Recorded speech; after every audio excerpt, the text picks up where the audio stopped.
بسم اللہ الرحمن الرحیم القرآن حیاتی. The Quran is my life, the way to connect with Allah subhanahu wa ta'ala. السلام علیکم ورحمۃ اللہ وبرکاتہ. انشاءاللہ سورہ مائدہ آیت نمبر 4 اور 5 دیکھتے ہیں، اور ان آیتوں سے انشاءاللہ آپ کو بہت سارے سوالات کے جوابات ملیں گے جو عام طور پر سماج میں جو ہے اٹھتے ہیں. انشاءاللہ دیکھتے کیا ہے، ان آیتوں میں کیا ہے دیکھتے ہیں انشاءاللہ. اعوذ باللہ من الشیطان الرجیم، بسم اللہ الرحمن الرحیم. یسألونک ماذا احل لهم قل احل لکم الطیبات وما علمتم من الجوارح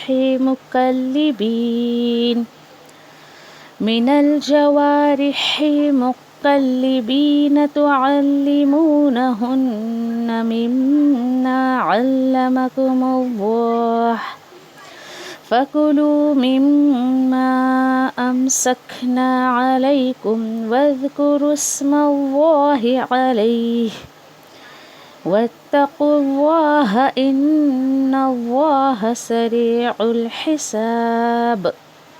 وہ سب سوال کرتے ہیں اے نبی کریم صلی اللہ علیہ وسلم آپ سے، کیا کچھ حلال کیا گیا ہے ان کے لیے؟ آپ فرما دے، حلال کی گئیں تمہارے لیے تمام پاکیزہ چیزیں، اور جنہیں تم جو ہے وہ سکھاتے ہو شکاری کتوں میں سے، تم سکھاتے ہو انہیں اس میں سے جو علم اللہ نے تمہیں دیا ہے، تو پھر کھاؤ اس میں سے جو وہ روک رکھیں تمہارے لیے، اور ذکر کرو اللہ کے نام کا اس پر، یعنی اس پر بھی اللہ کا نام یعنی ذبح کرنا ہے اس کو، اور اللہ سے ڈرتے ہوئے زندگی گزارو، بے شک اللہ بہت تیز ہے حساب چکانے میں. آیت نمبر 5. اليوم احل لكم الطیبات وطعام الذین اوتوا الکتاب حل لكم وطعامكم حل لهم والمحصنات من المؤمنات والمحصنات من الذين أوتوا الكتاب من قبلكم إذا آتيتموهن أجورهن محصنين غير مسافحين ولا متخذي أخدان ومن يكفر بالإيمان فقد حبط عمله وهو في الآخرة من الخاسرين. اللہ سبحانہ تعالیٰ فرماتے ہیں آیت نمبر 5 میں، آج یعنی آج کے دن حلال کی گئی تمہارے لیے تمام پاکیزہ چیزیں، اور کھانا ان لوگوں کا جنہیں دی گئی کتاب حلال ہے تمہارے لیے، اور کھانا تمہارا ان کے لیے حلال ہے. اور کیا حلال ہے؟ پاک دامن عورتیں ایمان والی، اور پاک دامن عورتیں ان لوگوں میں سے بھی جنہیں دی گئی کتاب تم سے پہلے. ہاں، کب یہ حلال ہوں گی؟ جب ادا کرو تم انہیں ان کے مہر. اور مقصد کیا ہو نکاح یہ مہر دینے کا، کہ یعنی نکاح حصار میں لینے کی خاطر، نہ کہ صرف لطف اندوزی کی خاطر نکاح کرو، ایسا نہیں ہونا چاہیے. اور نہ محض ہو جو آشنا یعنی سیکریٹ ریلیشن بنانے کے لیے. اور جو کوئی بھی کفر کرے ایمان میں رہ کر تو یقیناً ضائع ہو گئے ان کے عمل، اور وہ آخرت میں نقصان اٹھانے والوں میں ہوگا. چلے انشاءاللہ سورہ مائدہ کی جو ہے آیت نمبر 4 ہم دیکھتے ہیں. اللہ سبحانہ تعالیٰ اس میں جو ہے مزید ہمیں جو ہے یعنی کہ حلال اور حرام کے بارے میں جو ہے وہ بتا رہے ہیں. آیت کچھ اس طریقے سے ہے، یسألونک ماذا احل لهم قل احل لكم الطیبات وما علمتم من الجوارح مقلبین تعلمونهن مما علمكم الله. وہ سب سوال کرتے ہیں آپ سے. وہ سب کون؟ صحابہ. ٹھیک ہے، وہ سب سوال کرتے ہیں صحابہ. دیکھیے غور طلب بات یہاں پر یہ ہے کہ صحابہ سوال کر رہے ہیں. تو کیا پتہ چلا، جب کوئی چیز ہمیں نہیں سمجھ آئے دین کے معاملے میں تو ہمیں وہ پوچھ لینا چاہیے کسی سے. اچھا صحابہ کیوں سوال کرتے تھے؟ تاکہ وہ کہ کچھ ان سے گناہ کے کام نہ ہو جائے، یا پھر اپنے اعمال کی درستگی کے لیے وہ لوگ سوال کرتے تھے. سوال پہ ذرا غور کریے گا، یہ بہت غور طلب سوال ہے.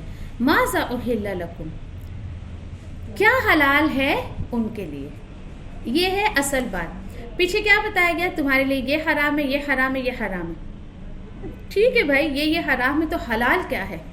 سوال پہ غور کر رہے ہیں کہ عموماً ہمارا مزاج کیا ہوتا ہے سوال پوچھنے کا؟ نیگیٹیوٹی. لیکن صحابہ کا سوال اتنا بہترین، بھائی پھر حلال کیا ہے ان کے لیے؟ تو اللہ تعالیٰ فرماتے ہیں کہ آپ کہہ دیجئے احل لکم، حلال کر دیا گیا ہے تمہارے لیے کیا؟ الطیبات. دیکھیے الطیبات آیا ہے ال کے ساتھ، تمام پاکیزہ چیزیں. سبحان اللہ، یعنی کہ تمام پاکیزہ چیزیں اللہ نے جو ہے وہ انسانوں کے لیے حلال کی ہے. اب اس کے بعد دیکھیے آپ کہ یہاں پہ الطیبات میں کیا چیزیں آتی ہیں. اس میں پھر دو چیزیں ہم دیکھیں گے.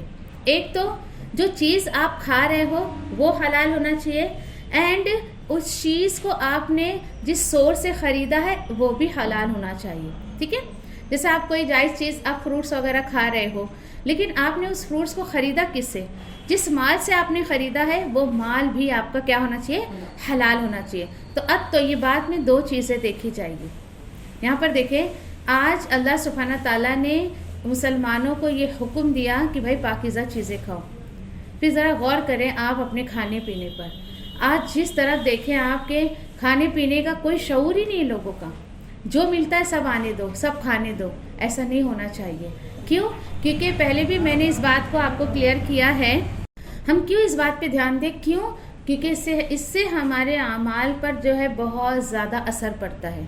ٹھیک ہے، بہت زیادہ اثر پڑتا ہے کہ اگر ہم کھانے پینے پر دھیان نہیں دیتے ہیں تو ہمیں جو ہے وہ اچھے اعمال کی توفیق نہیں ملتی ہے.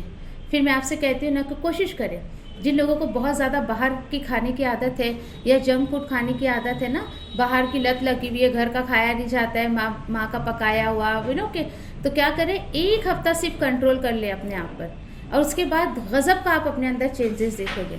سستی آتی ہے، نماز کو دل نہیں کرتا ہے، تو سب سے پہلے اپنے کھانے پینے پر دھیان دیں. ٹھیک ہے، پھر اس کے بعد دیکھیے کہ اس کے بعد اللہ تعالیٰ فرماتے ہیں وما علمتم من الجوارح، اور اللہ تعالیٰ بول رہے اور کیا حلال ہے، اور حلال ہے تمہارے لیے یہ کہ جو تم جو ہے وہ کیا کرتے ہو، سکھاتے ہو شکاری جانوروں کو. شکاری جانوروں کو تم سکھاتے ہو، شکار پر جو ہے دوڑاتے ہو. اب یہ کیا بات ہو گئی؟ دوڑاتے ہو کس طریقے سے سکھاتے ہو؟ اس طریقے سے جو تمہیں اللہ نے سکھایا. تو اس سے کیا حلال ہے؟ پھر تم کھاؤ اس میں سے جو وہ پکڑ رکھیں تمہارے لیے. ہاں لیکن صورت کیا ہے؟ وَاذْكُرُوا اسْمَ اللَّهِ، اور ذکر کرو، لو اللہ کا نام اس پر. اس بات کو کلیئر کریں. یہاں پر بات کیا ہے کہ اب دیکھیں کہ یہاں پر جو ہے آپ بولو کہ بھائی یہ آیت تو میرے لیے نہیں ہے، کیوں، میں کہاں کون سا شکار کرنے جا رہی ہوں نا. تو غور کریں آپ، جس دور میں یہ آیتیں اتر رہی تھی یا جس ماحول میں اتر رہی تھی، پہلے بھی آپ کو اس بات کو کلیئر کر دیا گیا آیت نمبر 2 میں یا آیت نمبر 1 میں، کہ عرب کا جو کہ کلچر تھا شکار. جیسے کہ آج کے ٹائم پر آج آپ کہ بچے کے ہاتھ میں آپ جو ویڈیو گیمز دیکھتے ہیں، موبائلس دیکھتے ہیں، اسی طریقے سے عرب میں بچے کے ہاتھ میں تیر اور نیزے ہوا کرتے تھے فار دا شکار. کیوں؟ کیونکہ ان کے پاس آپ کہیں کہ ایک کہ اونلی سورس تھا میٹ حاصل کرنے کا، گوشت حاصل کرنے کا. اس کے علاوہ ان کے پاس کوئی ہمارے جیسے کہ گھر کے باہر نکلے تو مٹن شاپ، بیف شاپ اور چکن شاپ، ایسا کچھ بھی نہیں تھا ان لوگ کے پاس. تو ان کے پاس شکار کر کے کھانے کا ایک واحد سورس تھا. تو اس لیے دیکھیے پیچھے اللہ نے پابندی بھی سخت رکھی نا، احرام کی حالت میں شکار نہیں کرنا ہے. تو یہاں پر اب ادب سکھایا جا رہا ہے کہ تمہارے لیے کون سا شکاری جانور یا کہ کس کا تم شکار کر کے جو ہے وہ کھا سکتے ہو. اب دیکھیے کہ بندہ اگر خود جو ہے وہ شکار نہیں کر پا رہا ہے، لیکن کچھ کہ ایسے جیسے کہ بھیڑ ہو گیا یا کتا ہو گیا یا ایسی کچھ پالتو جانور ہوتے ہیں نا جن کو ٹرین کیا جاتا ہے. اچھا، پھر ان کو ٹرین کرتے تھے شکار کرنے کے لیے. تو کچھ شرائط ہے یہاں پر، آپ ان کو سکھاؤ، ان کو ٹرین کرو، لیکن کچھ شرط کے بیس پہ